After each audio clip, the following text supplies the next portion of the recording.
ja. Siis muidugi vaata see näitusega isa pakkus, ma ei mäleta, mida oli Villes 4 aastat tagasi või. Ja siis ma pakkusin sulle ja siis ma mingi umbes küsisin, kas mingi mõne ma andsin sulle juba ja siis ma mingi hakkasin mõtlema, et kurat, ma tahan neid ise kasutada, siis ma võtsin Urmase käest tagasi need. Siis ma mõtlesin, mul esimene mõte oli see, et okei, isa küsis, kas, et kas sa tahad ise kasutada, ma ei tea, on ju. Siis mõtlesin, et Urmas nagu, see mõtlesin nagu heli ja siuke eriinstallatsiooni inimene. Ja siis ma pakkusin Urmasele, aga siis mõtlesin, et pagan, kahju. Nii, tere Tanel. Teeme siis järjekordset A-galerii kunstnikuvestlust. Läheb linti ja inimesed vaatavad seda arvatavasti hetkel kodus. Aga sina oled justkui oma teises kodus, et ma olen jaganud tänase rääkimise 4 alapeatükki. Esimese alapeatüki pealkirjaks on kaardistamine. Ehk siis esimeseks kaardistamiseks anda inimestele aimu, kes seda hetkel oma kodus arvutite taga vaatavad, et kus me oleme. Ma olen minu ateljees. Olen siin majas olen olnud peaaegu 20 aastat. Alguses Pööningul koos Kristiina, Eve ja Piretiga ja mingi hetk ma lihtsalt ei mahtunud sinna ära ja liikusin alla ruumidesse, mis varem oli, siis esimene ovaalne oli Enn Põldroosi ruum ja siin oli üks graafik. Ja kui see graafik jäi võlgu, siis ma sain võtta üle tema ruumid, laieneda veelgi. Täna on mul siin 4 ruumi. Okei, siin sul siis sa toimetad hetkel 2, et sina oled see, kes asja juhib, orkestreerib ja siis on Hannes, kes on sul siin abis. Et kuidas selle kaardistamise osana ma küsin, et kuidas sa üldse toimetad? Kuidas sa nii-öelda kõik need asjad valmis saad? No tähendab, see on hästi mitmekihiline.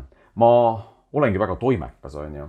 Aga see ei ole ainuke koht, et kuna minus on veel nagu selles mõttes 2 suurt maailma, üks on nagu disainer ja kaubamärgi juht ja teine on siis kunstnik, siis see kumbki maailm on täitsa omaette universum. Kunstniku maailmas olen ma siiski suhteliselt üksinda. Et see teine maailm, Hannes on ikkagi osa sellest teisest maailmast peamiselt. Et kaubamärk on täitsa omaette mehhanism, et mul on 5 inimest tööl ja seal on täiesti oma, et ma ei tea, ajatsüklid, tootearendused, turundused, et tohutult kompleksne, tõesti universum. Aga jah, kunstniku maailm on, et mul ei ole muidugi hierarhiat. Ma olen kirglik kõiges, mida ma ette võtan, ma ei võta vastu tahtes ju mitte midagi ette. Elus ei pea tegema mitte midagi nagu, mis sulle ei meeldi.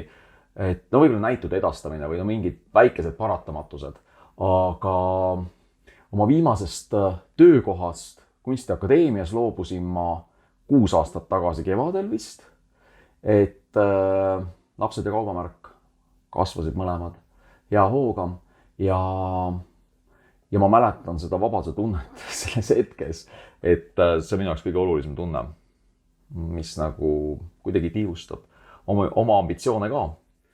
Ja ma arvan selle jõudmise koha pealt, see on üks klišeelik küsimus, mida alati mult küsitakse ja minu jaoks on see ainuvõimalik paratamatus, see, mida ma iga päev loon ja teen, aga muidugi ma proovin vältida mingit märtripositsiooni, et see ei ole ju ohverdus, on ju, kui ma teen 16 tundi iga päev tööd, sest et see minu jaoks on ainuvõimalik ja õudselt selline rõõmustav, viljastav, mind ennast nagu lõputult käivitav aeg. Et ma selles mõttes olen selline nagu igiliikuri moodi, et ma olen nagu dünamo, mis ise laeb, et ma sõidan rattaga, on ju, ja siis ratas käib ringi ja see dünamo saab elektrit, et ma nagu ise enda ringluses toitun õudselt hästi. Ja see on nagu suur õnn, et mul selles mõttes ei ole nagu kukkumisi, mul ei ole kunagi olnud nagu ühtegi nagu auku, et nädalat, et umbes ma ei tahaks teha või tunnen nagu vastikust. Et ma nagu alati ootan, et maanduda õhtul siia laua taha päeval kõik need kaubamärgi sebimised üliintensiivne, õudselt nagu stressirohke tegelikult, ma arvan, enamiku inimeste jaoks suur osa otsuseid oleks täiesti selles mõttes nagu konti murdvad, et jageleda mingite tollide või selliste strateegiliste küsimustega eelkõige. Aga see kõik on õudselt mõnus. Ma võib-olla selle koha pealt küsiski see kaardistus ühe asja, mis ma olen kirja pannud. Et ma seda isegi ei hakka küsima, kuidas sa jõuad. No ma arvan, et see on enam, seda on, nagu sa ütlesid, nii palju juba küsitud, aga ma küsiks hoopis teise külje pealt, et meie ühine sõber Nano Tšiilist kunagi ütles, et kahte jumalat on väga keeruline teenida. Ja ta mõtles seda just sellest aspektist, et korraga olla kunstnik ja brändidisainer on peaaegu võimatu olla. No see veidike tuleb sinna juurde tagasi, et väga paljud ehte kunstnikud peavad mingeid tegema valiku, et kas nad loovad oma toodangud või nad teevad tellimustöid. Et ma olen päris palju kuulnud seda, aga sul on nüüd kaks sükest suurt vaala. Üks on see bränd ja teine on kunstniku maailm. Et kuidas nagu need üksteist niimoodi ära toidavad, et üks ära ei sööda ja teine kogu limelighti ei saa endale. Eks mina olengi see ainuke nagu sild nende vahel, et need maailmad on eraldi. Ja teistpidi on see, et see kompromissitus mõlemas maailmas kuidagi tühistab selle jumala küsimuse minu jaoks. Selles mõttes, et ma arvan, et ta mõtles pigem seda, et kui sa hakkad kuidagi öelda, neid asju nagu kokku panema ja siis hakkad sa nagu lõivu maksma. Et üks hakkab nagu kasvama või üks saab nagu teise arvelt. Aga kui ma eraldan nad täiesti teadlikult ja ma olen nagu, kui ma teen kaubamärki, ma võin aastas mingi 10 000 toodet umbes. Et selles mõttes ma teen seda nii hästi, nii võimsalt, kui ma suudan, on ju. Ja meeletu muskliproov. Ja kui ma teen loomingut, siis ma selles mõttes olen au ja uhkusega nagu galeriikunstnik. Selles mõttes ma loon puhtalt nagu kontseptsiooni või oma lugu, mingit kogemust, ja ma võin teha ruumiobjekte, ma ei tea, kuhu nad lähevad. Mul need ratsionaalsed küsimused kõik pudenevad ära. Seetõttu ma saan olla täiesti vaba kunstnikuna, tegeledes loominguga. Et selles mõttes minu jaoks on olnud see jällegi vabastav.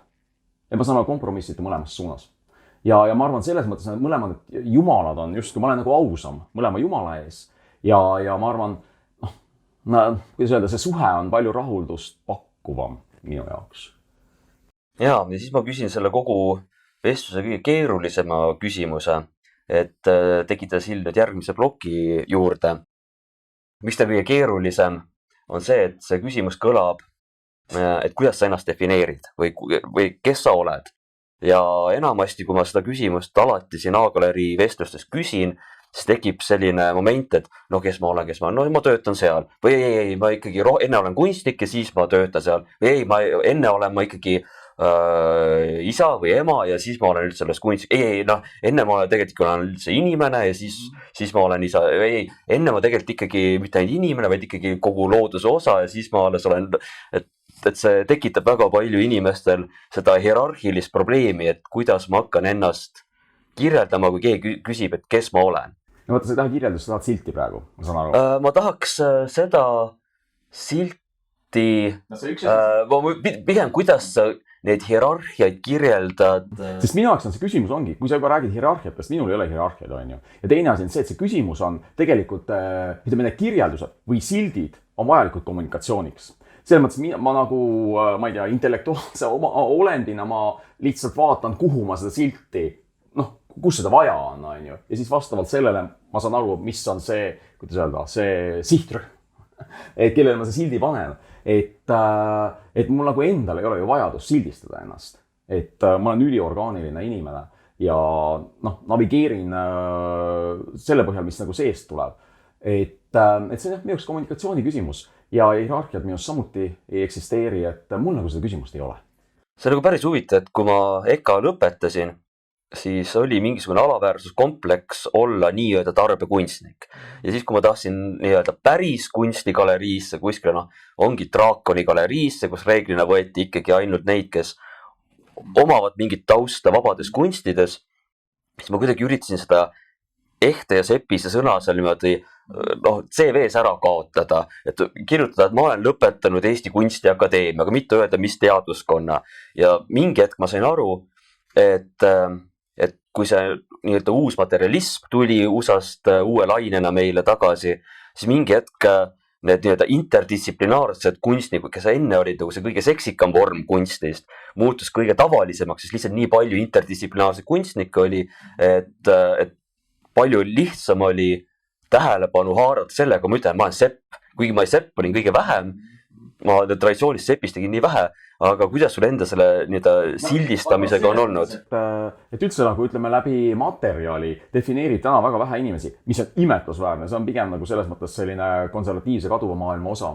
Et kõik need interdistsiplinaarsed kaasaegsed kunstnikud, et kas või viimane Veneetsia biennaal oli täis ju tekstiili, keraamikat, klaasi, et see on lihtsalt väljendusvahend, see on kommunikatsioonivahend nende kunstnike jaoks. Et kas, vaevalt, et ta defineerib ennast läbi selle sabi sel hetkel, et ta ikkagi defineerib ennast pigem läbi nagu sõnumi või nagu ütleme väärtuste. Et minu jaoks on see jällegi loomulik, mulle väga meeldis näiteks Kadri puhul see, et ta oli väga uhkelt tehtekunstnik. Et ta seda ei häbenud, ta nagu selles mõttes ta tajus selles peituvat unikaalsust ja väge ja tegi ka näituseid, ta oli näituse kunstnik uhkelt nagu nii-öelda kujutava kunstigaleriides. Ja ma arvan, see on nagu üks Eesti suur eelis, et kui ma räägin välismaa kolleegidega, et meil on võimalus navigeerida hästi lihtsalt, kuna meie kihid on kõik hästi õhukesed ja läbipaistvad ja hästi nagu juurde pääsetavad. Et öelda, et ma saan teha nagu kõige prominentsemates galeriides, ütleme kunstihoone galeriis või Draakonis või linnagaleriis näitust nii-öelda tarbekunstnikuna, siis see on juba õudselt nagu vinge. Aga muidugi see eeldab teatud kapatsiteeti nagu ka teatud sõnumi formaati ja mingit suutlikkust. Ütleme selles mõttes, mis see vahe on nagu kujutava kunsti ja krafti vahel ongi ikkagi see, et nagu see mõtte, mõnes mõttes suurus, et suudatakse ennast kureerida ja mõtestada oma tegevust. Et ütleme, seal see kontekst eeldab seda.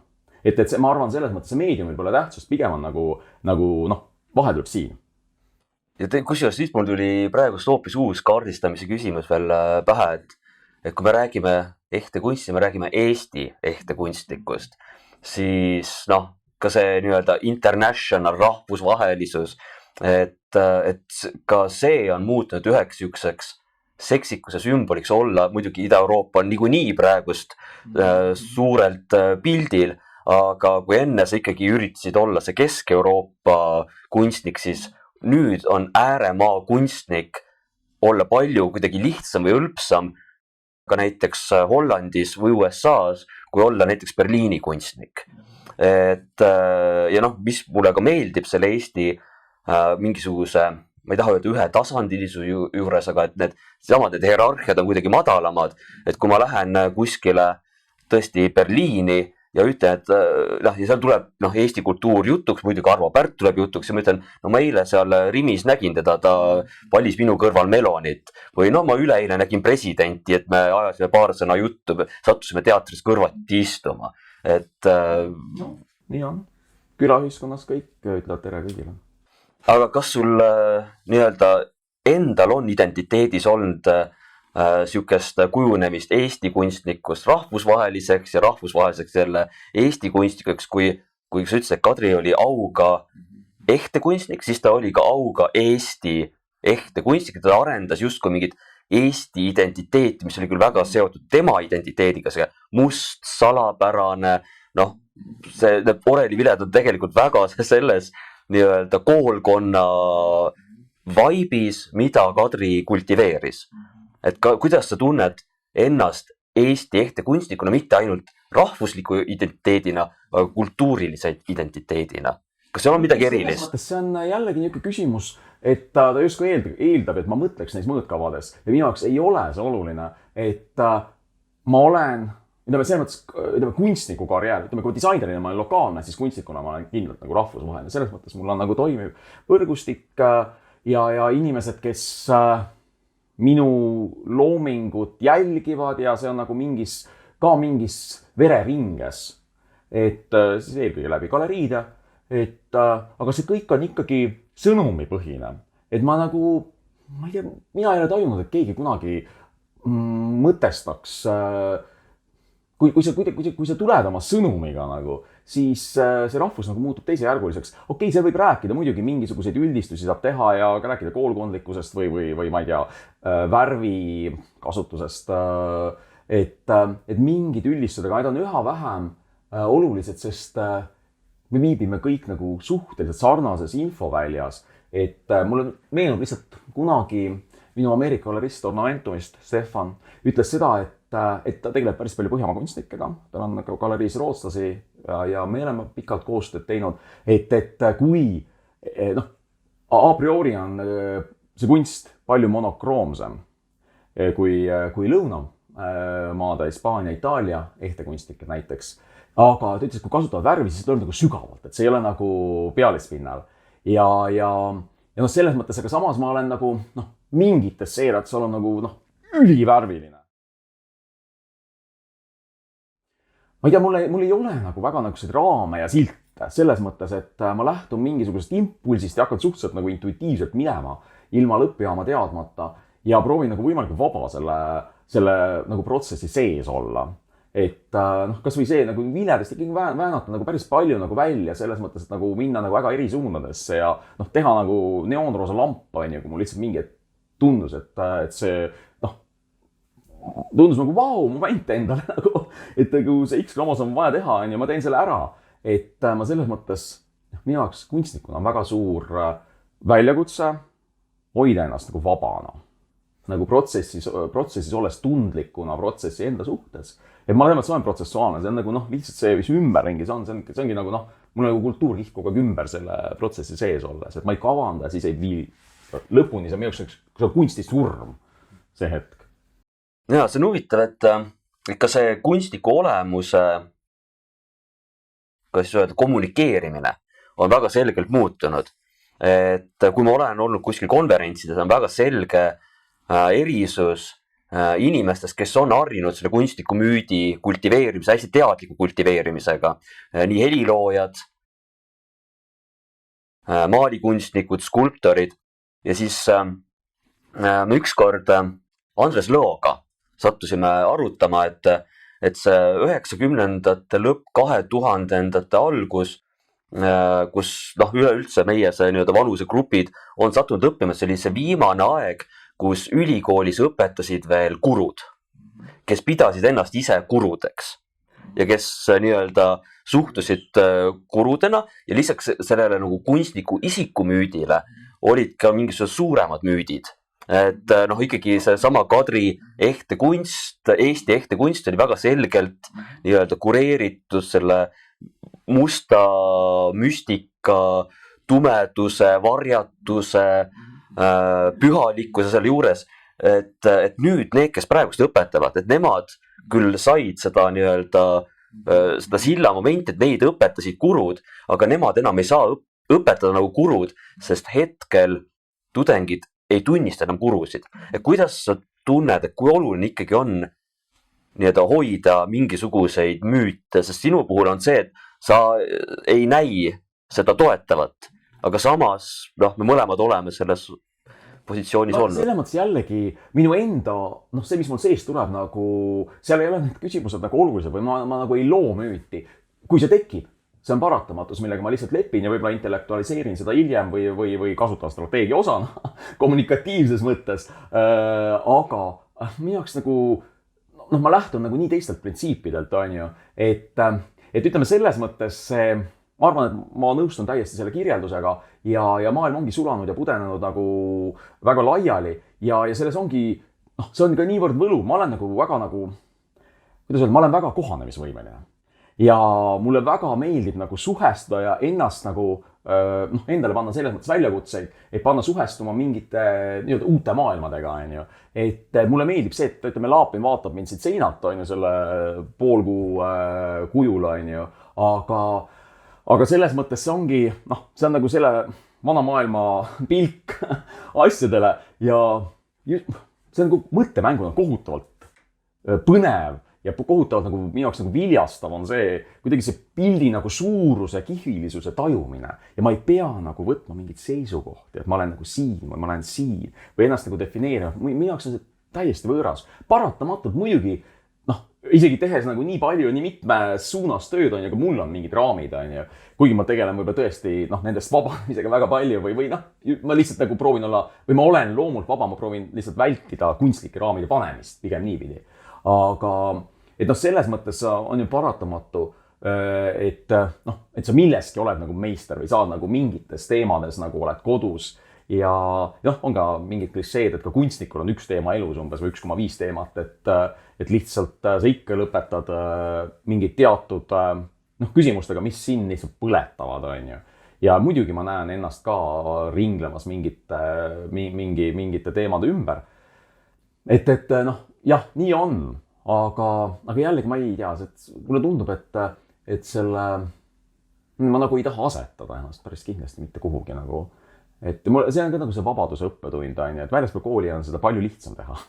Et koolis automaatselt juba, seal on nagu nii palju rohkem silte ja vajadusi siltide järgi. Et siin ateljees ma ei vaja neid. Sellega siis liigume kaardistamise juurest minu teise ploki juurde, mille pealkirja ma pätsasin Tõnu Õnnepalult, kellel oli üks raadiosaadete seeria nimega Äratundmised ja tema kirjeldas seal siis igas osas ühte teost, mida lugedes tal on tekkinud äratundmine. Ja kuna sellel videol on ka sulaselgelt pikem eluiga kui lihtsalt see rääkise moment, et seda saaks vaadata ka sama põnevusega 5 aastat või 10 aastat hiljem, siis ma selle äratundmistega veidikenegi üritaks heita valgus sinu kujunemisloole. Ja tingsõnaks ongi äratundmised. Ja ma võtaks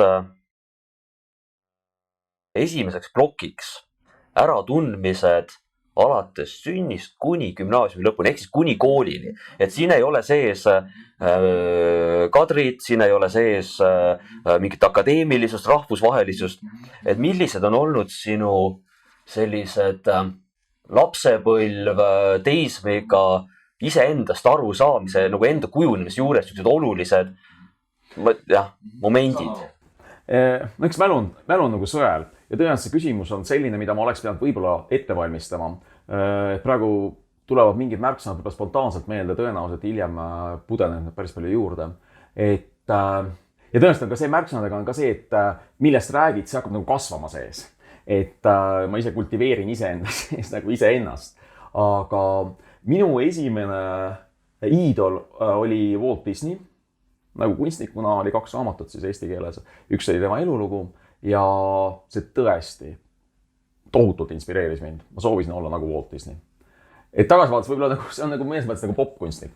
Et mida me mingil määral olengi teinud. Et just nagu popkultuuri suunas minnes. Siis ma arvan, ma joonistasin pööraselt palju ja tohutult inspireerisid mind laulupeod ja folkloor. Ma olin täiesti muusika, mulle tohutult meeldisid mingisugused rahvaviisid ja ma nagu kui ma Põlvas vaatasin nagu mingid laulupeo rongkäiku, siis ma joonisin pärast nagu kõik inimesed üles nagu kogu selle rivi, nagu need A4 olid kokku kleebitud nagu mingi 15 tükki ja siis nagu need rivid, mingi, ma ei tea, koorsõprus ja et see kuidagi käivitas. Ma näen praegu oma poja pealt ka nagu see joonistamine on nagu esimene väljend, et kui midagi inspireerib, on ju, see kohe jookseb teise tuppa hakkab joonistama, on ju. Ja siis näiteks missivõistlused megalt inspireerisid, et ma ei tea, ma arvan nõukogude lapsele selles oli mingisugune ilu ja glamuuri ihalus, mis samuti ma näen mingil määral tänaseni säilinud, on ju. Et mäletan väga hästi mingi Miss Tšehhit ilusa soenguga, on ju. Et kohe nagu Soome telekast läbi sai, joonistasin kõik missid üles. Et sellised hetked varasemast ja edasi ma arvan nagu suhteliselt selline pessimistlikum filosoofia, ma jätan Schopenhauer, mu isa andis mingi koopia paberil, mingi raamat roheliste kunstnahast kaantega, andis selle lugeda ja näiteks see kõnetas mind. Õnnepalu tuli hiljem, Õnne Palust rääkides, kes kindlasti pööraselt palju äratundmist tekitas. Aga ma proovin praegu mõelda kunstnikest.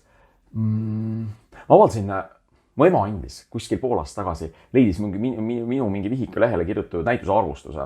Ja mis oli siis, ma käisin kunstiklassis Pelgunia keskkoolis ja see oli kevad ja sügisnäitused olid need suured sündmused. Ja see oli minu nagu selline näituse arvustus, kus ma nagu lajatasin nagu kõigile nagu jõuliselt, aga mulle meeldis Toomas Vint, ma mäletan seda ja mõtlen, kes mulle kunstnikest?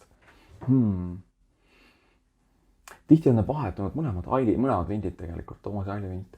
Ja Aili Vindi see raamat Päikeses, mille juurde ma tagasi läksin tehes moekollektsiooni nüüd ülemöödunud aastal. Et tema värviteooriad ja see oli tegelikult vapustav. Mis oli nagu Päikeses või mingi selline vihiku laadne, aga kui ma tegelikult värviga tegelen väga palju, et ütleme, see näitus praegu väga kromootiline on ju, aga igapäevaselt ma nagu tegelen selle Urmase taga laud on nagu selles mõttes ikkagi vikerkaar ja rohkem veel. Sul vanemad olid ikkagi ka kultuuriseltskond, et kui palju nemad suunasid või kui palju sa näiteks jõlkusid isaga kaasas? Tema oli ikkagi siuke rockstar. Jaa, absoluutselt, muidugi. Selles mõttes absoluutselt vanemad ma praegu ei mainin, kuna ma võtad seda nagu iseenesestmõistetavusena, on ju. Ja see on tegelikult kindlasti kõige suurem mõju. Et ütleme, ema, kui ta maalis magamistoas nagu kogu seina, tegi nagu mingi pilved, sellised niisugused kämbilikud pilved nagu maalis, tupsutas, ma ei tea, nädal aega niisuguse svammitehnikas tegi need.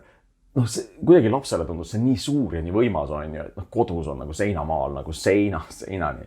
Ja isaga muidugi muusika selles mõttes oli, iga neljapäevalt olid ERSO kontserdid, isa mängis ERSOs teist viiulit ja ma käisin seal iga neljapäev isaga kaasas, et sai nagu taga käidud ja kontsert hakkas, siis ma läksin nagu saali, mul oli nagu parempoolsel rõdul nagu oma koht ja pooled kontserdid ma kindlasti magasin seal, aga Kööšvin näiteks meeletult inspireeris mind ja Debussy ja tekkisid mingid lemmikud jällegi.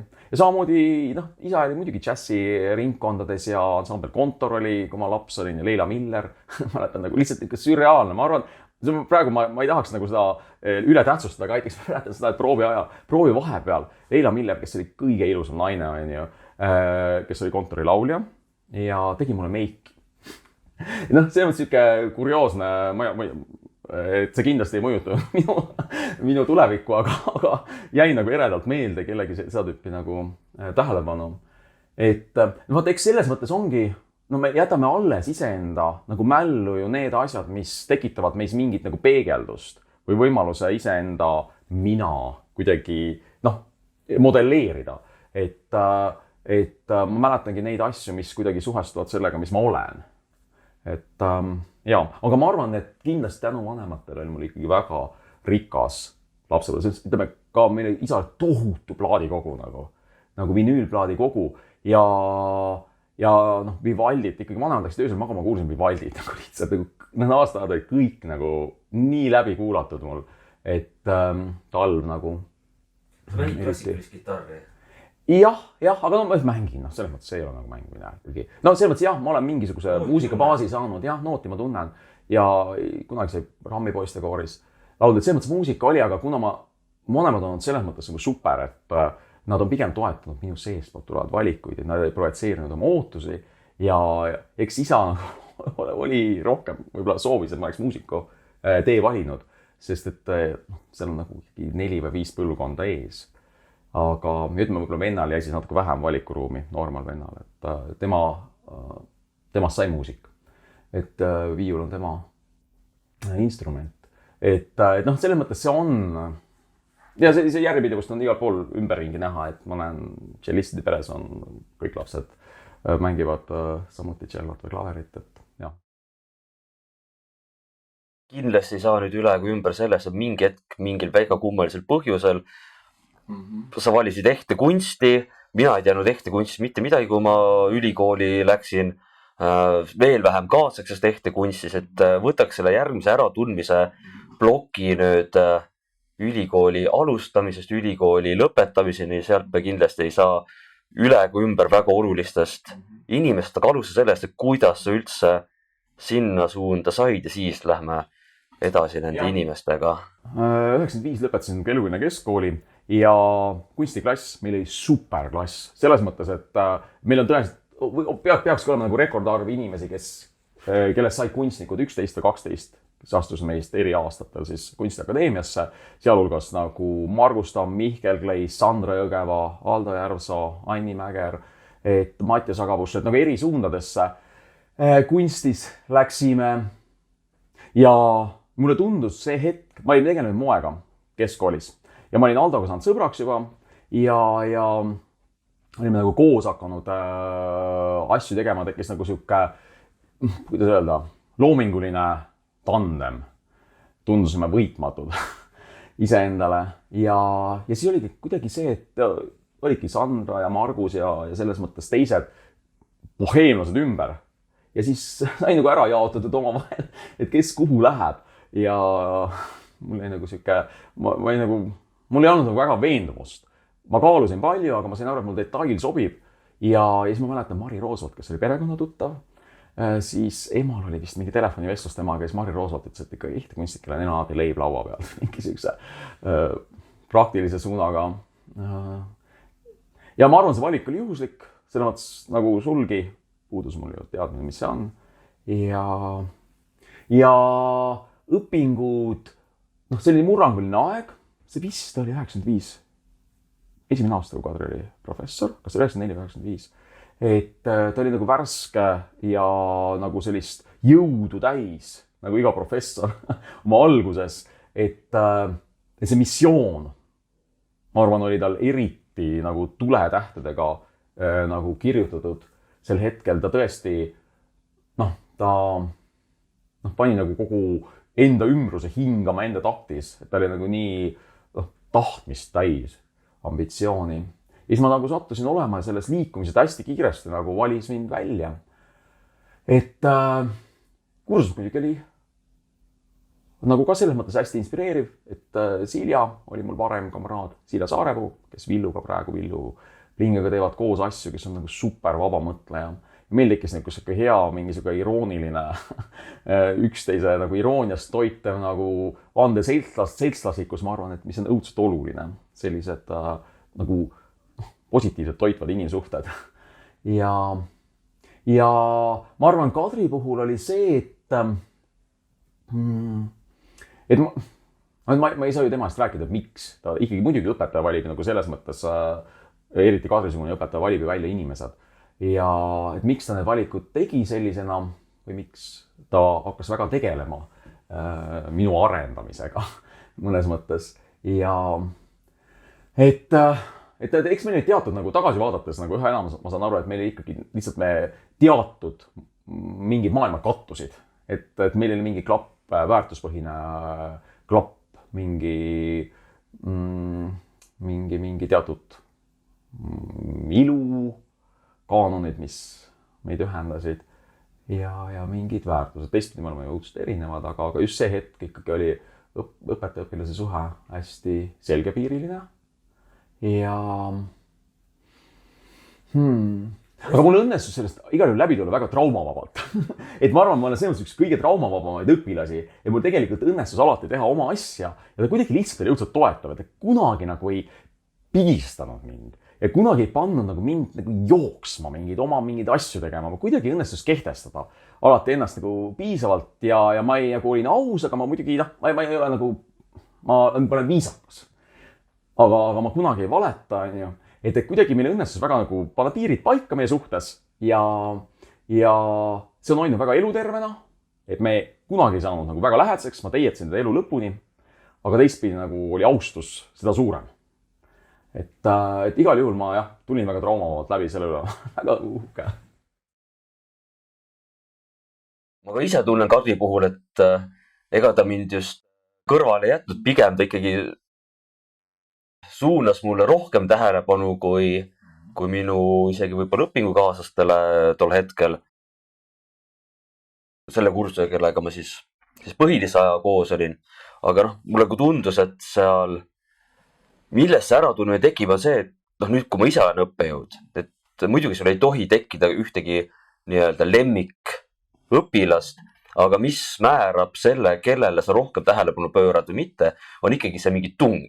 Et kui sa näed, et on keegi, keda sa pead palju lükkama, et ta võtaks hoo ülesse versus see, et sa näed, et selle inimesel see siuke jõe läbimurdmise tung, et ta tahaks nagu ükskõik kuhu suunas minna, et sa pead lihtsalt talle veidike mingid juhised andma, et võib-olla see on see, mille järgi ka võib-olla Kadri mingil määral neid inimesi välja valis, et ta nägi, või ta tundis kuidagi ära selle tungi, et kellelgi on mingisugune surve sees. Ja absoluutselt, selles mõttes, et ta oli üliambitsioonikas inimene ise on ju, ja ambitsioon on kindlasti see, mis meid seob. Ja ka selles mõttes mitmetahuline ambitsioon, selles mõttes eelkõige enda kunstniku käekirja arendamine, kehtestamine, aga ka väljavale seda, et selles mõttes ka missionäritöö ja sõna levitamine ja nähtavus ja mingid sellised kvaliteedid, et ta oli ikkagi missionär väga selgelt ja kirglikult. Ja kirg, ma arvan, selles mõttes on nagu et see tung on kirg, on ju. Et jah, ma arvan, ja tagasi vaadates ma näen nagu üha enam neis valikutes ka sellist väga strateegilist, ta oli väga tark. Et ta selles mõttes tegi ka valikud, mis on talle kasulikud. Et need on inimesed, kes mõnes mõttes nagu maksavad tagasi. Et kui sa investeerid sellesse, kes ise panustab, siis sa tead, et tegelikult sul on suurem võimalus saada sealt tagasi.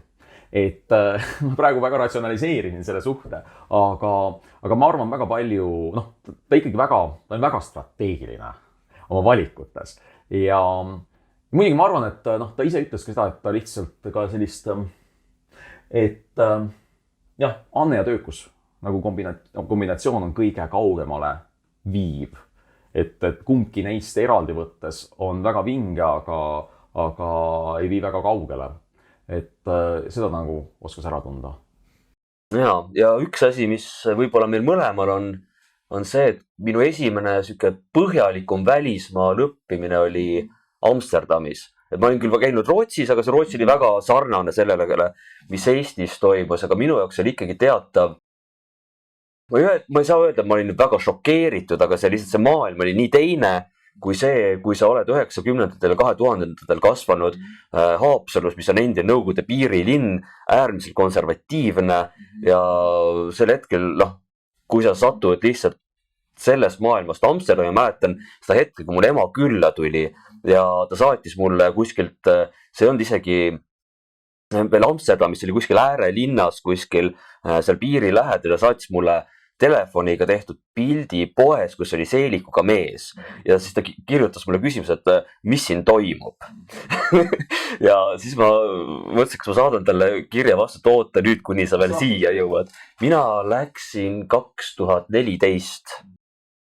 Aga et isegi sellisel hetkel, mu enda jaoks see maailmapilt avardus väga palju, et mis sinu kogemused Amsterdamis on? Mul nagu seda tüüpi, ütleme selles mõttes, kuigi mina käisin 97-98, mis oli ilmselgelt ülivara. Selles mõttes see kontrast lihtsalt oli pööraselt suur. Minu jaoks oli kõige nagu ehmatavam ja ebameeldivam see vaesus, milles meie olime sel hetkel veel. Et me olime ikkagi 90 Eesti ja tegelikult oli see piinarikas aeg, et ma ei saanud nagu klaasi õlut ka osta, kui me käisime, kogu aeg meil oli fantastiline nagu ühtehoidev nagu klass, kellega me käisime ka reisidel ja vaba aega veetmas, aga see oli minu jaoks nagu tohutu stressi allikas. Ja loominguliselt ma jooksin ka seal täitsa kinni, et Rüüt Peters oli küll õppejõud, viimast aastat professor ja kellega mul on nagu hiljem olnud väga respektaabel nagu kollegiaalne suhe, siis õppejõuna mul nagu ei tekkinud üldse ka. Ta on niisugune traumapõhine ja mulle tegelikult see traumapõhisus nagu väga ei meeldi. Et selles mõttes mingil määral läks see aeg raisku ja ütleme selles mõttes see vabadus või see nagu jällegi ma võtan asju nii orgaaniliselt, on ju. Ja muidugi üks esimese asja mäletan ka, et ma läksin sinna oktoobri lõppist mingi selle autoostjate mingi mikrobussiga nagu läbi Euroopa, on ju, see oli kõige soodsam viis saada kuskile mingi auto mingi parkimisplatsile, kuskil mingi mitte Amsterdamis, kuskil kaugel sealt ja siis kuidagi sinna linna jõudmine on ju, lendamine tol hetkel oli ikkagi, see oli ainult nagu mingi upper class thing nagu 90-ndatel. Aga selles mõttes ja seal, ma mäletan, nagu läksin kooli ja siis mingisugune tüüp, kes hiljem nagu peaaegu iga päev nagu ta teatud hetkel tegi nagu ringi Amsterdamis, nagu lumi sadas onju ja tal oli nagu roosad stringid jalas ja rullluisutas nagu lihtsalt alati risti nagu tee pealt läbi. Aga noh, mu jaoks nagu niimoodi ongi nagu inimesed ja elu, et mind need asjad nagu üldse nagu selles mõttes ei nagu kõigutanud või nagu ma ei tea, ma olen maailma ja inimesi võtan üsna nii nagu on ja mul kunagi ei ole nagu sellega probleeme. et selles mõttes ta oli pigem nagu ehmatav mingi ühiskondlikus plaanis nagu, et raha ja vaesus oli nagu ikkagi nagu traumeeriv. No sul tekkis pigem see peegelpilt iseenda kultuurile, kui et see, et sa avastad sealt mingi uue. Sest Tõnu Õnnepalu on Piiririigis ju seda kirjeldanud, et kui ta nägi tänaval ida-eurooplast, siis tal tekkis Prantsusmaal Pariisis häbi. No vot, jah, Õnnepalu oli veel mõned aastad varem. Ma olin 97 on ju, aga jällegi see on see asi, et ma ei ole nagu identifitseerinud käest ida-eurooplasena. Meil oli ka rühmas olid Lõuna-Korea tüdruk, 2 Brasiilia tüdrukut on ja meil oli nagu superkamraadlus nagu Rootsi mingi tüdruk nagu mingi huumori, mingi iroonia pinnalt või noh, ma nagu kunagi ei mõelnud nagu neid küsimusi, kas ma olen nagu ida-eurooplane, okei, see vaesus nagu jah, aga kultuur, me oleme kõik nagu inimesed ja kuidagi mul hästi need asjad ei ole nagu minu jaoks olnud probleem. Ma ei ole tundnud kunagi ennast seetõttu nagu erinevana. Me oleme inimesena niikuinii kõik nagu väga imelikud ja täis erandeid. Et maailmas elab 7,5 miljardit erandit. Et selles mõttes ma lihtsalt tunnen ühe erandina neist, on ju. Aga ma ei ole mitte miskipidi erilisem erand kui need kõik teised. Et ma ei oska öelda. Ma olen nagu selles mõttes hästi orgaaniliselt selles suures pildis ja mul ei ole nagu mingit sõlmi nagu. Et jah, et see kultuur, ma vaatan seda jällegi nagu ühtpidi nagu loomaias vaatad loomipuuris, teistpidi nagu kõik ongi nii, et that's the way it is. Ongi väga fantastiline ühiskond, toredad loovad inimesed. Nii on. Nende ajalugu, nende väärtused. Üks asi, mida ma olen kuulnud mitme kunstniku ja disaineri käest,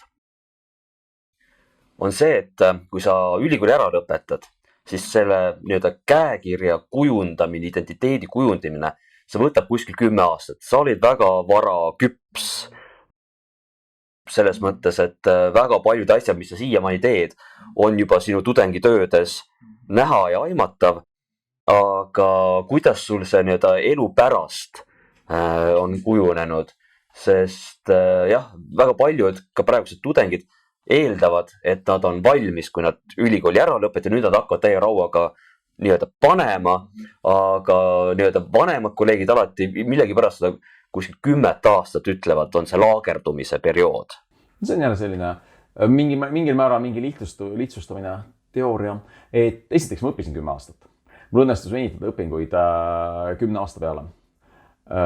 Ja ma hakkasin elama nagu väga paralleelselt ja selles mõttes ma tegin nagu kohe väga palju tööd ja tegelesin eneseotsingutega, et ja Kadri nagu nägi töödes mingit kvaliteeti ja hakkaski nagu näituse tegevus hästi varakult pihta ja ikkagi nagu see PA ja Emma nagu lõpukollektsioonid olid väga nagu ka jõulised statementid, et kus mingid inimesed nagu lahkusid ju, kõndisid välja ja ikkagi seal oli palju probleeme, mida mina ei näinud ja mis mind ei juhitanud. Aga selles mõttes see kõik on jälle toimunud nagu õudselt orgaaniliselt, et muidugi mingid teemad on ja tulevad tagasi, olenemata, mis su materjal on.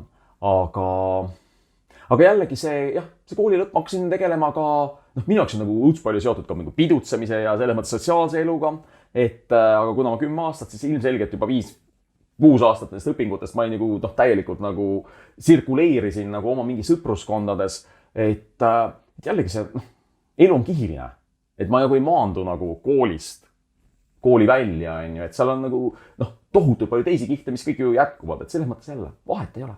Võib-olla see erinevus tulebki praegust ka välja sellest, et hetkel, mida ametlikumaks institutsioonid muutud, seda rohkem eeldatakse ka tudengilt selle institutsiooni ajaraami jälgimist ja nüüd seda ikkagi, kui sa 5 aastaga ei lõpeta, siis see on juba, mõtlen magistrit ja bakat koos, et siis ikkagi juba hakatakse sealt administratsiooni poolt ähvardama, et need head ajad, kus räägitakse, Virko Veskoja, kes tegi 16 aastat magistrit, et see kõik kõlab nagu. Institutsiooni sees on täna kindlasti palju vabam liikuda, kui oli sel ajal, et teistpidi jälle oli kool tol hetkel palju raamistatum ja punktid olid palju selgemate piiridega kui praegu. et mingeid võtasid ju ei olnud.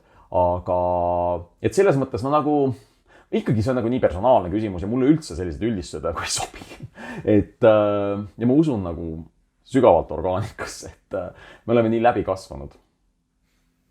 Ja ma ei tee vahet nagu elul ja koolil nagu sellist asja, et noh, sa võid nagu viibida mingites olukordades ja mingid kuskilt mingid raamid justkui on, aga ma nagu ei ehita oma elu nende raamide ümber, ma kuidagi selles mõttes see elu kõik toimub mujal. Nii või teisiti, kas siis siseilmas või siis kuskil sootsiumis või inimsuhetes. Et ma hakkasin hästi palju, selles mõttes ma hakkasin pildistama, kirjutama, ma hakkasin nagu ennast väljendama väga paljudes erinevates meediumites õpingute ajal.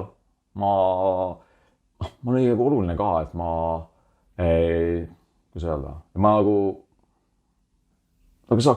mul oleks raha. Ja ma saaks selles mõttes, ma saaks elada nagu, kuidagi minu jaoks oli oluline, et saaks reisida ja sõpradega väljas käia. Et siis ma hakkasin nagu kõvasti tööd tegema. Et see oli kõik nagu loomulik ja ma ei teinud ühtegi asja vastu tahtsi, et selles mõttes kirjutada on õudselt tore ja pildistada super. Siit ma juhiks selle asja minu 3. alapealkirjani, milleks on siis erootilisus ja sakraalsus. Et kunagi tudengina ma käisin su kunstnikuvestlusel, mida sa tegid koos Peeter Lauritsaga, see oli Märtsi galeriis. Ja seal Peeter tõi just esile, et tema tajub mingit hästi tugevat sakraalset erootilisust sinu töödes, mida sa tol hetkel kuidagi eitasid. Ma mäletan, et tol hetkel sa seda eitasid, see ei ole sinu jaoks oluline, et sina selles ei näe erootilisust. Mina samamoodi nendes töödes, kui sul on ikkagi teokarbist ikkagi väga konkreetne piirkond välja lõigatud, mis näeb välja nagu üks kehaosa, siis ka minu jaoks seal see erootilisus oli ja kõik need mingid fallilised vormid ja üldse kogu see pinnatöötlus, kuidas te kitsejalad, kõik seal oli mul mingisugune tugev erootiline laetus sees ja kus mul on nagu see, kuidas minu jaoks on see erootilisus, on see, et kui me räägime läbipaistvusühiskondadest, siis kõik, mis on erootiline, siis minu jaoks tähendab, et seal on midagi varjatud, et see ei ole nii-öelda straight to your face, et mis sa, inglise keeles on ju see, et what you see is what you get. Et kui sul on mingisugused nagu kihid, mis on varjatud, et see ongi see, miks öeldakse, et läbipaistvusühiskond on mingil määral pornograafiline ühiskond. Et see erootika on see, mis tekitab sinna mingisuguse pinge. Et kuidas sa, võtamegi need 2 teemat, ma ei tea, kas sa tahad neid koos arvutada või sa võtad kõigepealt erootika ja siis sakraalsuse. Selles mõttes ma ei vaidle kindlasti tähelepanekule vastu. Ja kindlasti, ütleme sakraalsus on teema, mida aitas kindlasti arendada Kadri. Et kuna see on väga oluline osa tema väärtuste süsteemist ja see on just nimelt universaalne sakraalsus, et olla justkui religioosne inimene ilma religioonita. Et see on justkui tunnetuse ja väärtuste küsimus ja ka jõuab ka eetikasse ja selle mõttes ta on nagu nii suur teema, et ta kombitsed igale poole. Ja see elutunnetusena ongi väga loomuomane mulle.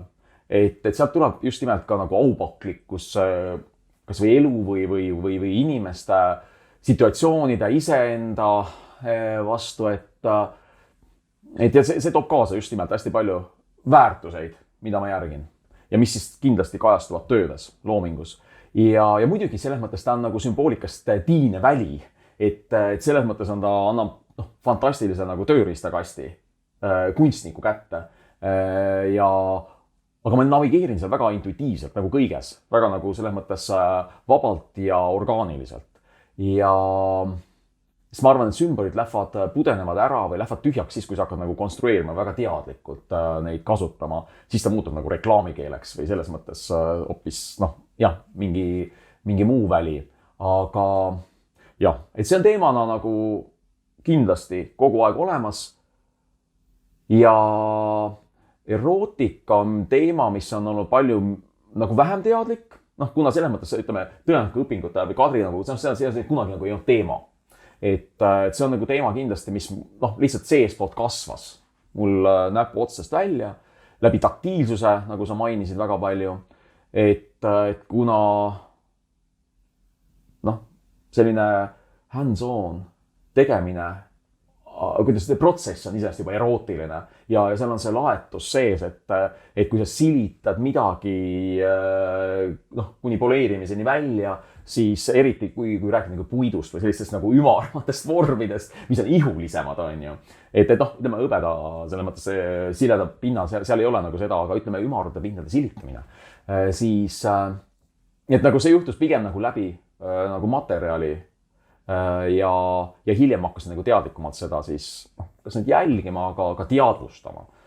Ja ma arvan nagu selles mõttes selle nagu nende väljade ristumiskohal ongi väga nagu palju huvitavat juhtunud ja seal ma navigeerin nagu mõnuga. Aga ikkagi jah, ma selles mõttes ma ei oska praegu rohkem võib-olla isegi seda intellektualiseerida, sest et see on ikkagi endiselt võrdlemisi mitteteadlik protsess. Et mulle meeldib nagu intellektualiseerida nagu tagasivaatavalt. Et mulle ei meeldi nagu vaadata edasi või nagu protsessi sees. Et siis mulle tundub, et ma hakkan nagu disainima kunsti, mis on minu arust nagu kõige ohtlikum tegevus üldse. Kõige mõttetum tegevus. Et tagasivaatavalt on nagu huvitav, see on nagu mõttemäng. Et jah, ma muutun iseenda nagu suhtes, et võtan distantsi ja võtan nagu mingisuguse, ma ei tea, analüütiku positsiooni. Aga jah, ma arvan, et selles mõttes, kuidas öelda, see on nagu teema, mis on mulle hästi palju nagu teised väljaspoolt nagu öelnud. Et mingi hetk alguses see ehmatas mind ja ma nagu kuidagi ei osanud suhestuda, sest ma nagu ei mõelnud ju seda. Aga ma olen aru saanud, ma olen väga nagu füüsiline inimene ja see on väga palju läbi taktiilsuse nagu ja ma olen selles nagu füüsiline ka nagu väljaspool loomingutki, on ju, et see on minu jaoks oluline tahk. Pakub palju rõõmu. Sest ka minu jaoks, kui ma näen kunstis, et tegelikult, ma olen suhteliselt üldse dualismi eiraja, dualismi vastane, mulle sellised polaarsed käsitlused ei meeldi, et kui tegeletakse väga puhtalt vaimsusega, siis mul jääb just puuduse mingi kehalisus, taktiilsus selle tagant ja kui tegeletakse näiteks väga selgelt, mida feministlik kunst on väga palju teinud, eriline kehalisus, eriti kohal olev kehalisus, siis ka seal tekib mul mingisugune puudujääk sellest nagu vaimsest, et siis ongi see käed küljes töötamine annab selle, isegi filosoofias kasutatakse sõna lihaline, et see annab selle lihalisuse, millele siis teiselt poolt tuleb külge see vaimsus. Et see loob palju terviklikuma terviku, kui tegeleda näiteks kuskil lähed holistika instituuti ja tegeled seal siis mingisuguste esoteeriliste praktikatega, mis üritab justkui luua seda terviklikkust, aga samas, kui seal see füüsilisus ära jääb, siis ikkagi sellest tervikust on suur välja amsatud. Absoluutselt. Eks meil ongi see holistika instituut on meie ümber, on ju. Et ma arvan, see liha on selles mõttes huvitav. Ma olen ise väljendina päris palju kasutanud lihaks saamine. Et see on piibellik väljend, on ju. Et mulle nagu selles mõttes ma nagu tajun seda maailm ongi väga füüsiline mingi hetk ja see füüsilisus on väga kohal. Eriti just mateeriaga tegeleva kunstniku jaoks. Et jah, aga jällegi, ma kasutan vist 25 kord sõna orgaani, et selles mõttes ma olen nagu nii läbi kasvanud, et mulle tundub, et teatud lähenemistega lihtsalt tegeledes mateeria või lihaga, siis see vaimne sfäär tekib sinna ja just nimelt vastupidi. Et jah, kunstlikkust ma nagu väldin. Üks asi, mida ma tegelikult, millest ma haaraks kinni, on see, mis sa mainisid, kas olid olla religioosne ilma olemata religioosne või ilma religioonita olla religioosne. Et Robert Sheldrake on näiteks rääkinud palju seda, et mis on religiooni puhul ikkagi oluline ja tema jõudnud selle järelduseni, et see rituaalistik, mida kirikus läbitakse, võib olla inimese jaoks isegi olulisem kui see Jumala kontseptsioon, mida sa võid ju uskuda ilma igasuguse rituaalita. Et ka Žižek on ju toonud seda provotseeriv küsimust, et kas antiikkreeklased uskusid oma jumalat, kas nad tõesti uskusid seda, et kusagil nüüd seal mäe otsas pilvede sees on üks mees nimega Zeus, kes kablutab ühte naist nimega Afrodite ja siis välku lööb, kui läheb asi liiga tuliseks. Et palju olulisem oli see nii-öelda maailma organiseerimine läbi selle vilja annetamise akti, kui uskuda, et nad on tegelikult seal olemas. Et ava veidikene seda religioossust ilma religioonita mulle. Ma nõustun sinu kirjeldusega ja kahtlemata Rooma mütoloogia on väga magus teema, aga jällegi see on üks teema, mida, kui ma hakkan praegu nagu nii-öelda ratsionaliseerima selle vestluse jaoks, seda tegevust, siis ma olen nagu kimbatuses, et jällegi, ma mõtlen praegu Kadri peale, kes kunagi tegelikult ei ratsionaliseerinud oma nagu seda esoteerilist elutunnetust, mis tegelikult oligi nagu kõige baas või essents ja ta keeldus seda tegemast. Ja ta võis, ta rääkiski läbi sümbolite ja rituaalide sellest, et see kirjeldabki seda iseenesest sisu ja selle sisu nagu, kuidas öelda, edasiandmise võimalust või ka meetodeid on ju kunstnikuna.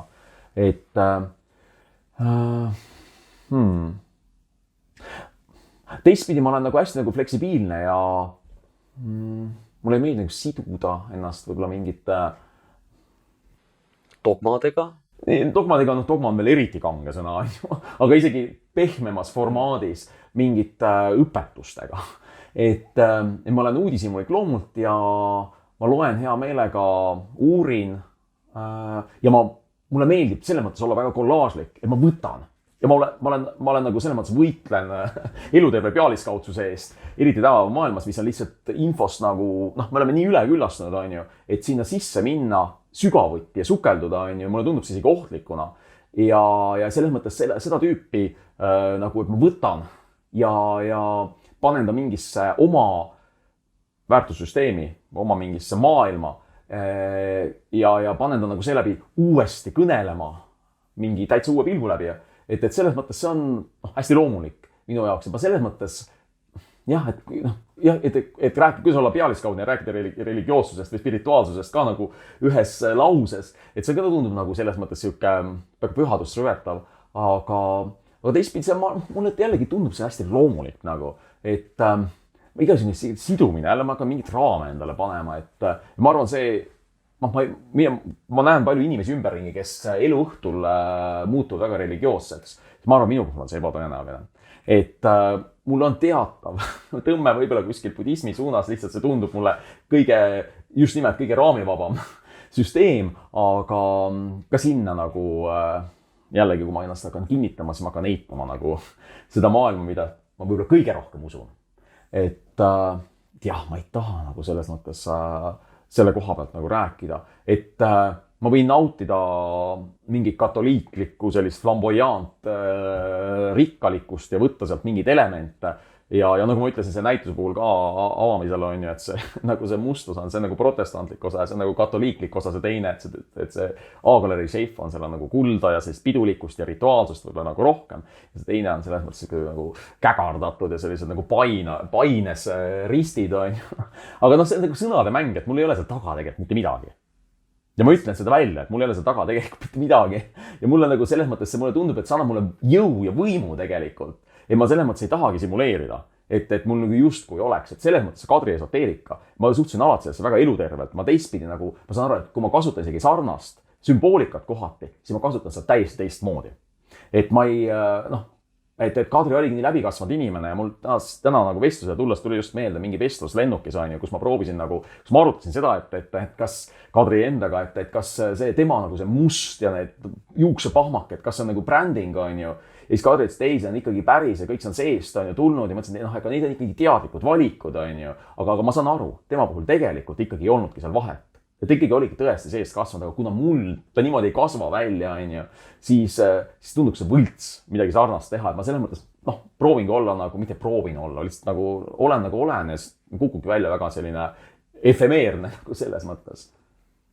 Jaa, sest ega kui ma esimest korda nägin neid töid, siis seal olid täpselt sama küsimus mul tekkis, et need on siuksed nagu jõusümbolid, et kroon, mis on konkreetselt inimene, kuningas, samas selle krooni plakati peal on suur jäme rist, samamoodi inimene võttis jumalalt selle looduse krooni positsiooni, et see tundus nii suurte, tugevate, selgete sümbolitega, et jah, et nüüd selle nagu julgus öelda seal taga, et seal tegelikult ei olegi seda taga, mida ma sealt välja loen. Aga sul on õigus välja lugeda ja selles mõttes see, kui sa loed välja, see ei ole ju vale. Et ma tahan selles mõttes öelda, et tegelikult minu kunstnikuna, minu missiooniks on mõnes mõttes anda nagu impulsse, et tekitada seda tunnet. Ja see ongi, ma tajun nagu ikkagi nagu lavastajana, kunstnikuna, et ma tegelikult inimestes, ma olen õnnestunud siis, kui mul õnnestub just nimelt luua see pilt, et seal taga on midagi ja tegelikult ongi, või selles mõttes tegelikult kõik taandub lõpuks siia, et maailm on minu kujutlus, on ju, ja sinu maailm on sinu kujutlus. Ja selles mõttes, kui sul õnnestub läbi kunsti nagu tekitada mingi tugev kujutluspilt või mingi narratiiv või midagi nagu seal nagu loksutada, siis see ongi juba sisu. Et selles mõttes ma ei pane kokku uut piiblit, et kaugel sellest, et ma nagu vastupidi, ma tahangi öelda, et nagu need on tehtud ja seal on kultuurikihi paksus on mõõtmatu, et kes olen mina või mis olen mina, et jah, ma selles mõttes teadvustan väga realistlikult oma olematut positsiooni. Et võib-olla mis mind nagu üllatas seda asja nähes, ma mõtlengi, et see ei tohiks ju mind üllatada, aga mis mind võib-olla üllatas on see, et praegune kultuuri kontekst on eriti selline antropotsentrismi kriitiline. Üritatakse just leida uusi lävimisvorme erineva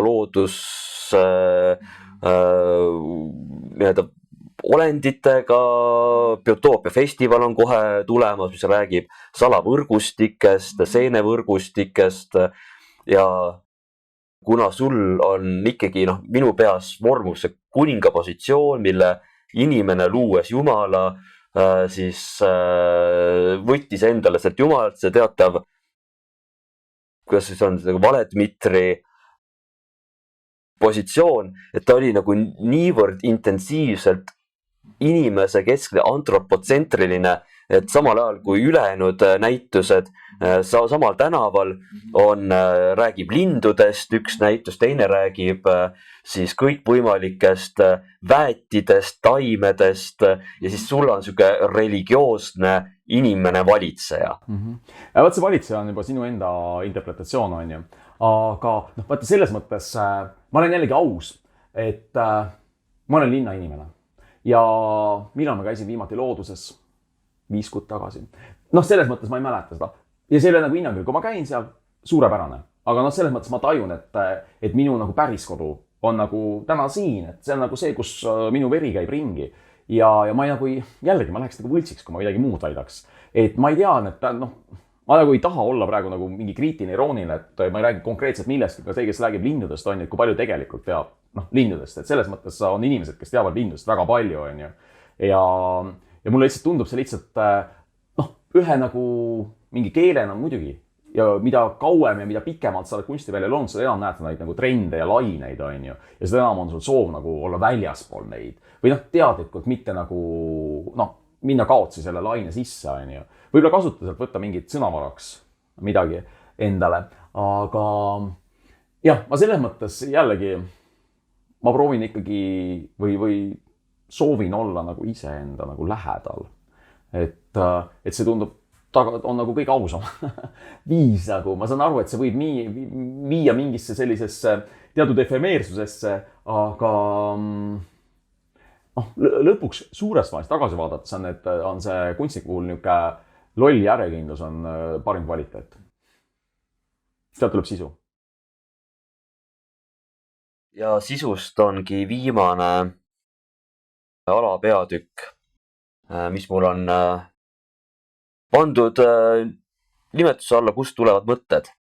Et ma räägiks veidikene sellest tööprotsessist. Erinevatel inimestel on erinevad töö tegemise viisid, kes lähtub kavandist, kes lähtub vaatluses, kes lähtub lihtsalt käed ees materjali sukeldumisest.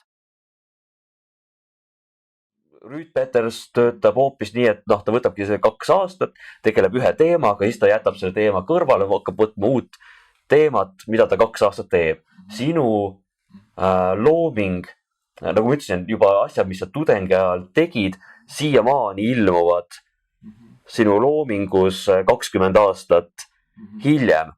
Et sa väga palju, jälle see sama sõna, orgaaniline, et sa väga orgaaniliselt kombineerid. See on siukene, justkui ülim versioon postmodernismist, et jälle tuleb mingi detail juurde, et kõik need eelmised detailid jäävad ja sa jälle lood, võtad, mingi hetk tuli sisse merihobu ja siis merihobu hakkas korduma jälle sadades erinevates variatsioonides. Siin ei ole, on ju. Et selles mõttes on ühtpidi, ma tajun nagu analüüsides nüüd, on ju seal vahepeal, et muidugi näituse jaoks mingil määral ma kureerin ennast. Ma teadlikult sõnumi teravdamise mõttes proovin, kuidas öelda, toimetada teksti.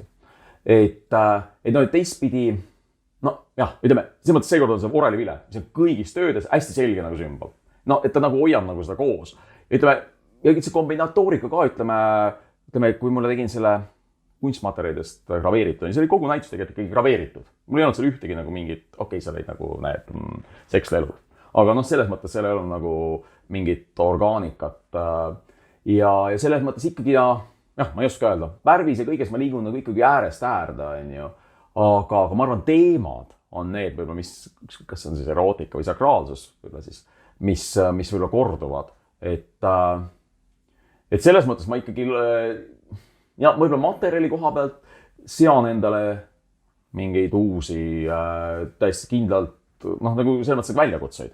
Et mudingi või murrangi 2 aastat nagu oreli vileseid, on ju. Et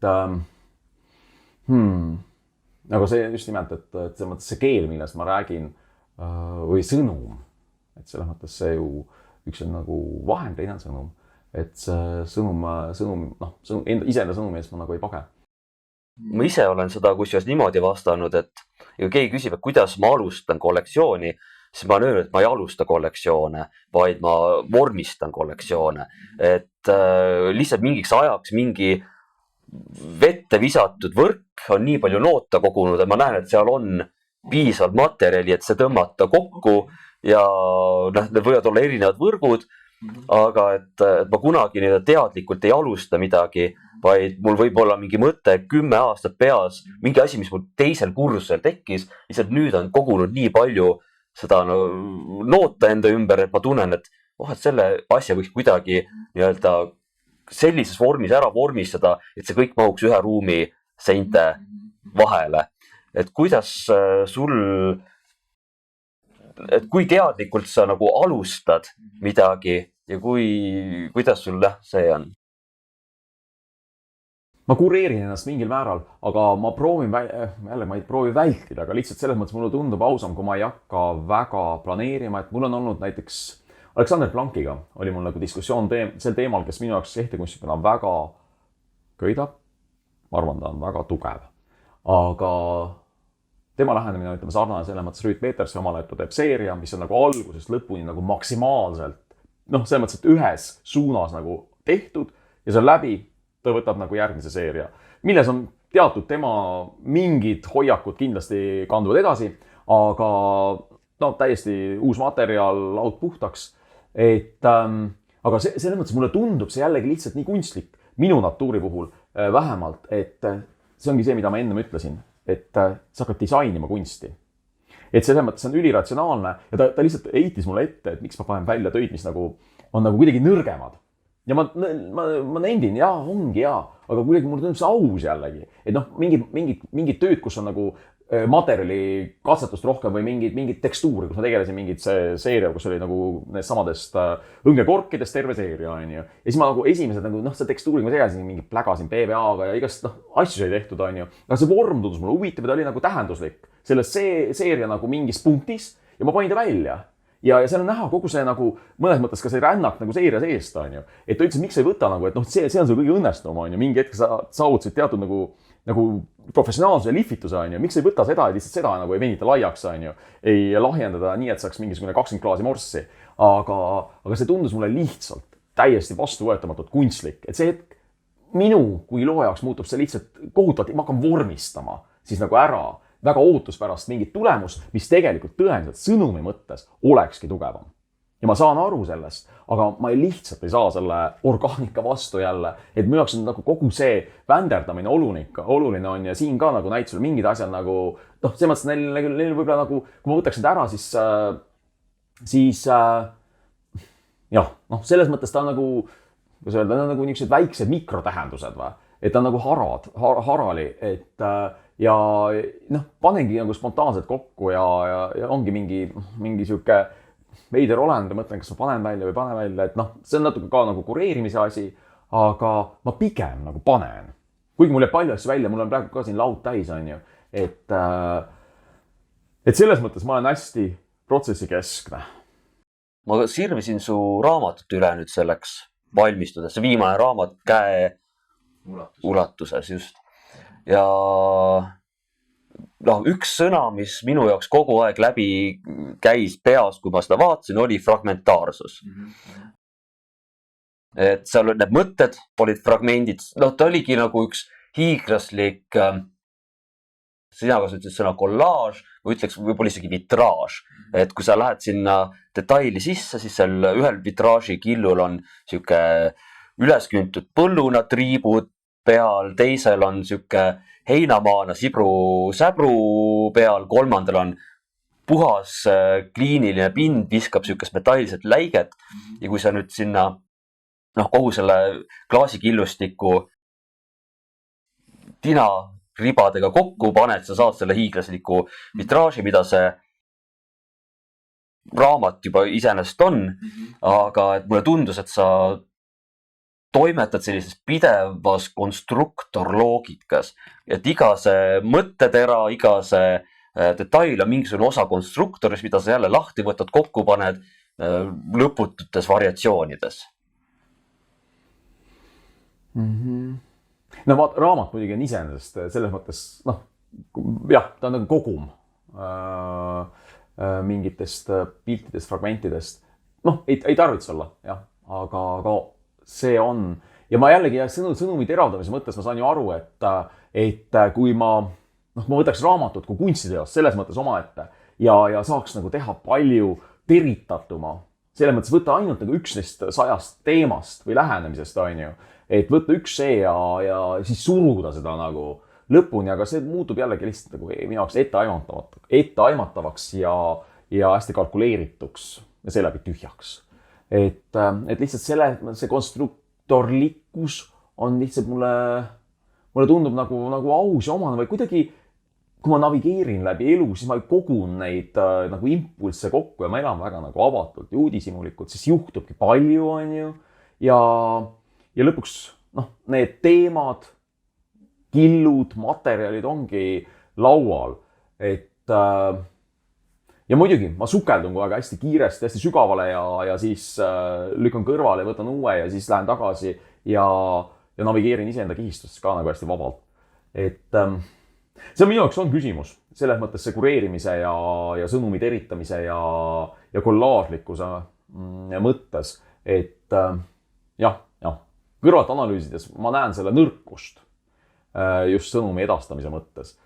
Aga jah, mu jaoks on nagu see ausus on nagu olulisem kui see, et ma prooviks ta destilleerida väga selgeks nagu üheks selliseks lipukirjaks, et kõik vaatavad peale, jah, nii on või saavad see sõnumi kohe nagu kätte.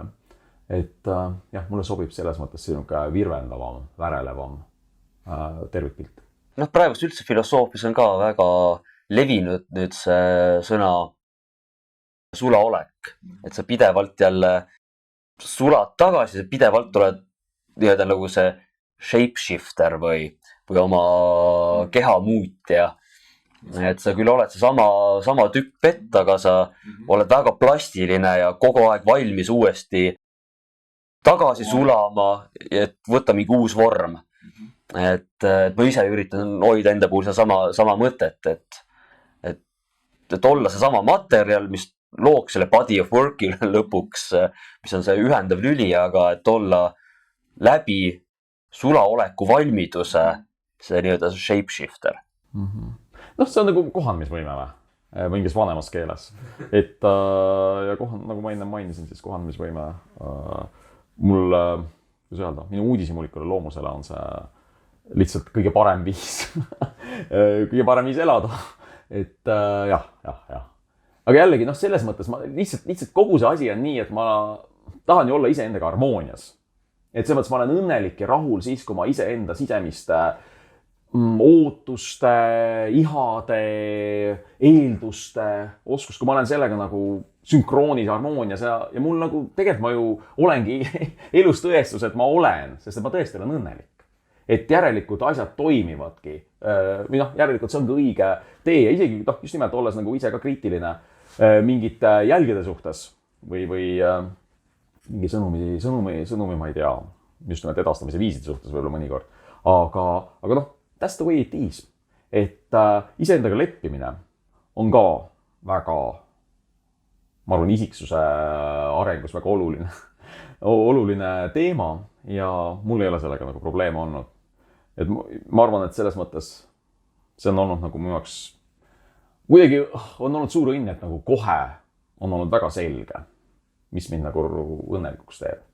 Et ma olen saanud kulgeda seeläbi rohkem pühendudes, ma ei tea, kaevumisele, tegemisele, et ma ei ole pidanud nagu laperdama ja kaotsis olema. Aga et seda asja nüüd hakata juhtima lõpetamise poole, siis klassikaline kokkusõlmimise teema ehk siis järgmised väljakutsed. Et mis sul plaanis on, mis on niisugused järgmised suuremad väljakutsed iseendale, mingid näitused, uued kollektsioonid, brändiga mingisugused ettevõtmised? Näitus elab oma järelelu, mis on loomulik osa ma ei tea, kaasakse kunstniku elust, et järgmised peatused on Ornamentumis ja siis Münchenis Olga büroo juures.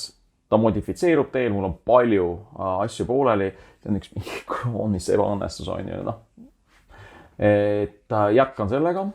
Paralleelselt muidugi mul on kunstnikuna palju mõtteid. Ma tahtsin Džongiiti teha. Ja ma tahtsin õudselt, mul oli mõte õudselt nagu geomeetriliseks minna, hästi nagu selles mõttes nagu nurgeliseks ja puhtaks püramiidiaks. Aga siis hakkas sõda ja ma ei saa nagu Venemaad Džongiiti teisida.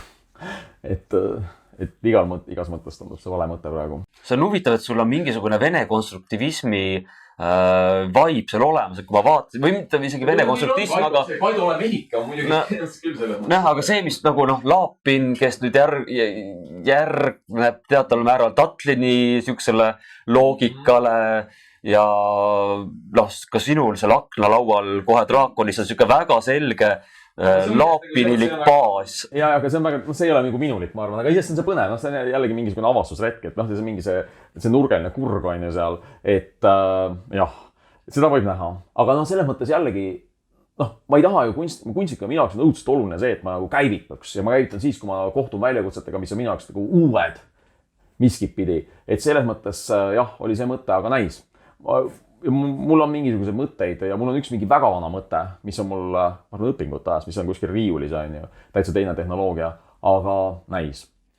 Aga brändi mõttes see on nagu mingi siuke nagu andmine, et selles mõttes, et see on nagu omaette universum ja nagu ma ütlesin, nagu mul on nagu selles mõttes ilmselgelt ma olen seal ka väga ekspansiivne ja nagu ma nagu pillutan välja, ma tahan nagu teada vastuseid nagu füüsiliselt, ma tahan liha.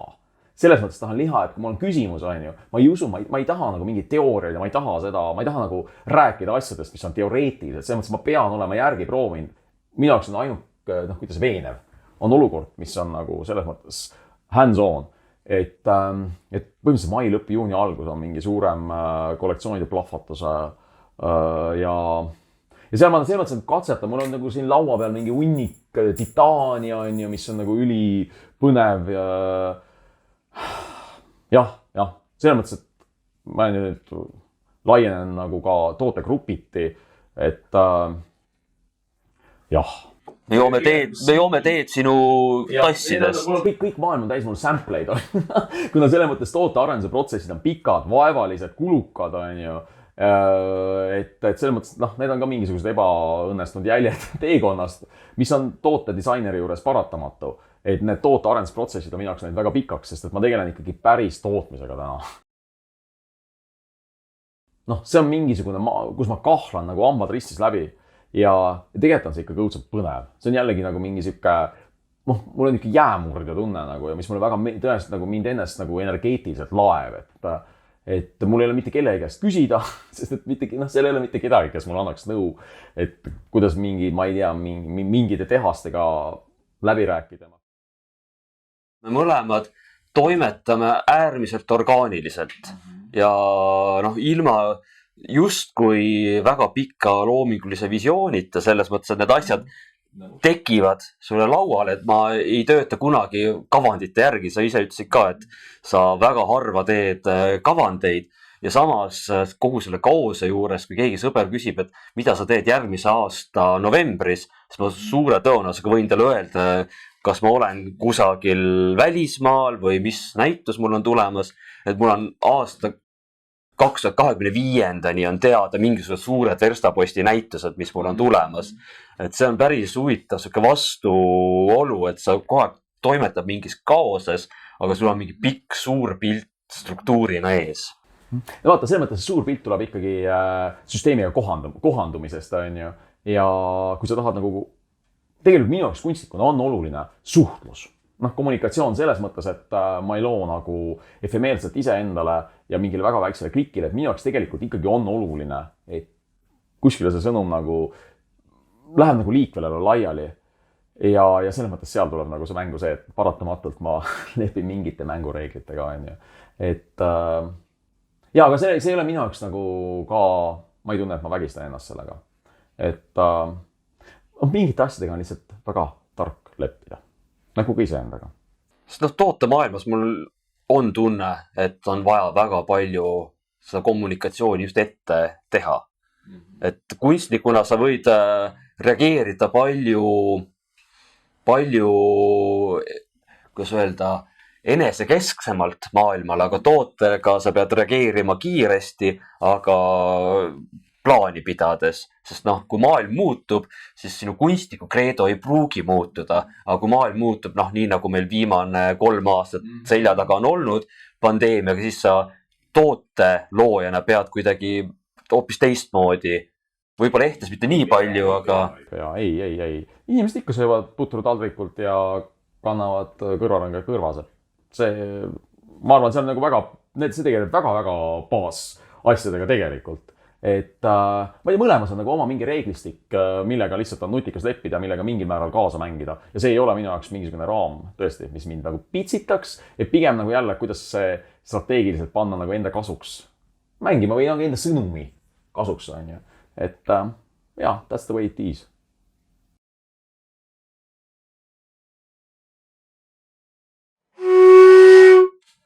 Et puidul on kõla. Et kunagi mingi Keila protestantlik kogukond laulis ümber selle pilli. Nagu mingi naljakas mõelda. Kuskil pastoraadis pühapäeviti lõõritasid siuke kogukonna hinga.